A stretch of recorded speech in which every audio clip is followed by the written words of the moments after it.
जय मसीह के मेरे प्यारे प्रियो, आशा करती हूँ आप सब अच्छे होंगे। प्रभु आप सबको आशीष दे। मेरे प्रियो, आज हम देखेंगे मरियम, मार्था और लाजर की बहन के बारे में। लूका 10 उसका 38 से 42 लिखा है, जब वे जा रहे थे तो वे एक गांव में गया और मार्था नामक एक स्त्री ने उसे अपने घर में उतारा। मरियम नामक उसकी एक बहन थी। वो प्रभु के चरणों में बैठकर उसका वचन सुनती थी। परंतु मार्था सेवा करते करते घबरा गई और उसके पास आकर कहने लगी, है प्रभु, क्या तुझे कुछ भी चिंता नहीं कि मेरी बहन ने मुझे सेवा करने के लिए अकेले ही छोड़ दिया है? इसीलिए उससे कह कि मेरी सहायता करे। प्रभु ने उसे उत्तर दिया, मार्था, हे मार्था, तू बहुत बातों के लिए चिंता करती और घबराती है, परंतु एक बात आवश्यक है और उस उत्तम भाग को मरियम ने चुन लिया है जो उससे छीना ना जाएगा। मेरे प्रियो, मरियम और मार्था लाजर की बहन थी और जब यीशु एक गांव में गया तब मार्था ने यीशु को अपने घर में बुलाया और मरियम जो थी वो प्रभु के पास बैठकर उसकी वचन सुन रही थी। लेकिन मार्था काम करते करते थक गई और वो प्रभु से कहने लगी कि वो उसकी बहन मरियम को भेज दे कि वो उसकी सहायता करे। मेरे प्रियो, इस बहन ने जो कहा कि उसे भेज दे, मेरी सहायता करे। मेरे प्रियो, क्या आज आपके साथ भी ऐसा होता है कि जब आप प्रार्थना करने बैठते हैं तब कोई आके कहता है कि घर का काम करो, ये करो, वो करो, और आप वहां से नहीं उठते? मेरे प्रियो, प्रभु को समय दो, उसकी उपस्थिति में बैठो, क्योंकि जिसका विश्वास जितना बड़ा है उसे वो उत्तम भाग जरूर मिलेगा।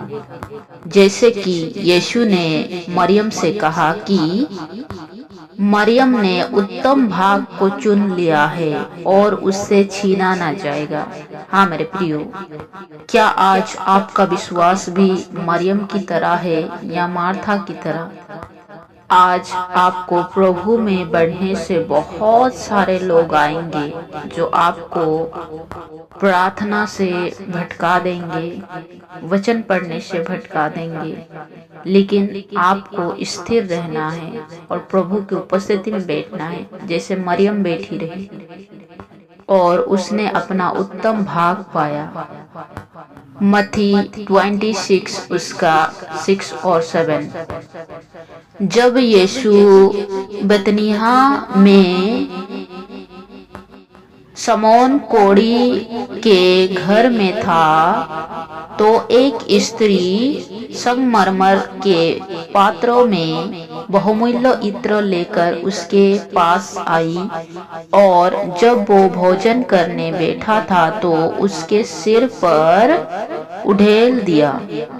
मेरे प्रियो, जब यीशु मसीह बेतनिय्याह के शहर में एक कोढ़ी के घर में बैठा था तब एक स्त्री अचानक से आती है और प्रभु के पास आकर प्रभु से बिना कुछ कहे वो उसके सिर पर इत्र लगाती है। मेरे प्रियो, आज बहुत से लोग आएंगे कि आपको कहेंगे कि ये सब क्या कर रही हो, जैसे कि वहां बैठे लोगों ने भी उससे कहा कि जो इत्र है वो बहुत कीमती आता है और वे लोग कह रहे हैं कि इत्र को ऐसे क्यों बर्बाद कर रही हो। मेरे प्रियो, मैं आपको बता दूं, वो स्त्री प्रभु से बहुत प्रेम करती थी और प्रभु पर भरोसा रखती थी कि परमेश्वर उसके लिए सब कुछ कर सकता है। तो मेरे प्रियो, आज हो सकता है आप बहुत कमाते हैं, लेकिन प्रभु के चरणों में आप 10 मार्क्स नहीं देते और मौज में उड़ा देते हैं, मस्ती में उड़ा देते हैं, दारू में उड़ा देते हैं, शराब में उड़ा देते हैं। मेरे प्रियो, मैं आपसे कहती हूँ, उसको आप प्रभु की सेवा में लगाओ तो प्रभु आपको आशीष देगा। मत्ती 24 उसका 14। और राज्यों का यो सुसमाचार सारे जगत में प्रचार किया जाएगा कि सब जातियों पर गवाही हो, तब अंत आ जाएगा। मेरे प्रियो, प्रभु के विश्वास में बने रहो और प्रभु की सुसमाचार का काम करो। अपने समय को यूं ही बर्बाद मत करो, क्योंकि आज इस दुनिया में बहुत पाप बढ़ता जा रहा है और बहुतों का प्रेम आज प्रभु के प्रति ठंडा पड़ रहा है। लेकिन जो कोई भी अंत तक विश्वास में बना रहेगा, उसी का उद्धार होगा। मत्ती 26 उसका 8 से 13। यो देखकर उसके चेले ऋषियाए और कहने लगे, इसका क्यों सत्यानाश किया गया? इसे तो अच्छे दाम पर बेचकर कंगालों को बांटा जा सकता था। यो जानकर यीशु ने उसे कहा, स्त्री को क्यों सताते हो? उसने मेरे साथ भलाई ही की है। कंगाल तो तुम्हारे साथ सदा रहते हैं, परंतु मैं तुम्हारे साथ सदैव ना रहूंगा। उसने मेरी देह पर जो यो इत्र उडेला है, वो मेरे गाड़े जाने के लिए किया है। मैं तुमसे सच कहता हूँ कि सारे जगत में जहाँ कहीं यो सुसमाचार प्रचार किया जाएगा, वहाँ उसके इस काम का वर्णन भी उसके स्मरण में किया जाएगा।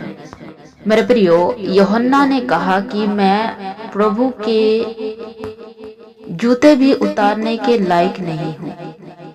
तो मेरे प्रियो, आज हम प्रभु के लिए जितना भी करें वे कम है, वे कुछ भी नहीं है। लेकिन प्रभु यो चाहता है कि हम उसकी विश्वास में बढ़े और उसकी विश्वास में बने रहे अंत तक, ताकि हमारे द्वारा प्रभु का वचन हर जगह पहुँचे, ताकि जो विश्वास परमेश्वर ने हमारे अंदर डाला है, वो विश्वास पूरे जगत में सुनाया जाए वचन के द्वारा और लोग प्रभु की महिमा को देखें। आमीन।